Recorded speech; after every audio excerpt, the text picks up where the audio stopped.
राधानगरी विधानसभा मतदारसंघामध्ये आता प्रचार शिगेला पोहोचलेला आहे। महायुतीचे उमेदवार प्रकाश आंबेडकर, महाविकास आघाडीचे उमेदवार के.पी. पाटील यांच्याबरोबरच अपक्ष उमेदवार ए.वाय. पाटील यांच्या देखील प्रचार सभा फार मोठ्या प्रमाणावर या ठिकाणी होत आहेत। माझ्यासोबत ए.वाय. पाटील साहेब आहेत, त्यांच्याकडून जाणूया त्यांचा नेमका प्रचार कशा सुरू आहे, कसा प्रतिसाद मिळतोय।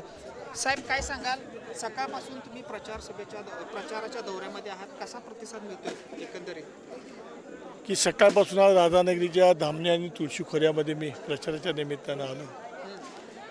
मला 100% खात्री झाली की राधान तालुक्यामध्ये राधानच्या जनतेने ठरलं ह्यावेळा राधानगरीचा आमदार या मतदारसंघामध्ये करायचा।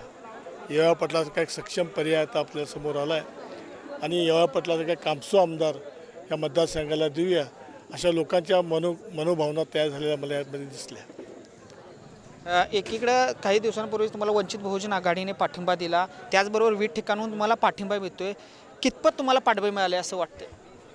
मला वंचित बहुजन समाजाच्या आघाडीने पाठिंबा दिला आणि त्यापासून मला निश्चित खात्री झाली आहे की सगळ्या वंचित आघाडीचे सगळ्या 2 मतदारसंघातले कार्यकर्ते जोमानं कामाला लागलेले आहेत। त्याचाही परिणाम या निवडणुकीमध्ये मला दिसू लागला आहे। एकीकडे महाविकास आघाडीचे उमेदवार, महायुतीचे उमेदवार हे आरोप प्रत्यारोप करतायत प्रत्येक सभेमध्ये, आपण मात्र कुठेतरी व्हिजन घेऊन चाललायत, काय नेमकं सांगाल?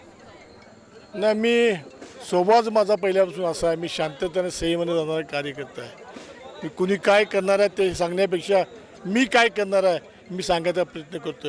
मी मतदारसंघामध्ये व्हिजन घेऊन निघालेला एक कार्यकर्ता आहे। निश्चितपणाने नव्या कल्पकतेनं मी या मतदारसंघामध्ये उद्याच्या काळामध्ये काम करणार आहे।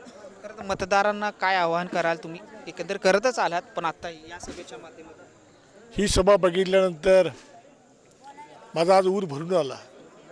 धामणी आणि तुळशी इथल्या कार्यकर्त्यांनी भरघोस असा मला पाठिंबा ह्या धामोड गावामध्ये येऊन सगळ्यांनी दिला।